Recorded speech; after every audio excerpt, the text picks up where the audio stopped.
আসসালামাইকুম সুপ্রিয় দর্শক, ইঞ্জিনিয়ার আশরাফুল এগ্রো ফার্ম এর স্বত্বাধিকারী আমি নিজেই। আমি আমার ইঞ্জিনিয়ারের পাশাপাশি আমি এগ্রো ফার্মের সাথে জড়িত আছি এবং কি আপনারা দেখতে পাচ্ছেন বাম্পার ফলন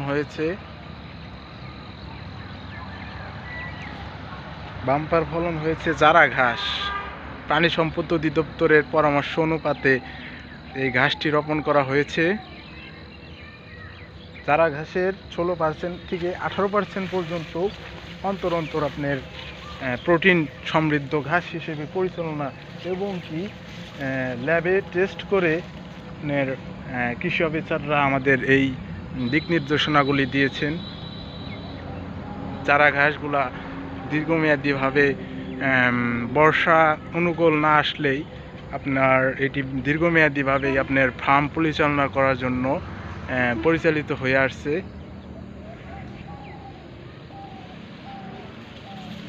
এই চারা ঘাস না থাকলে আপনাদের এই বাংলাদেশে আমাদের ডক্টর জহিরুল স্যার এর মাধ্যমে আমরা এই কাটিংগুলো সংগ্রহ করতে পারছি প্রায় 5 বছর আগে।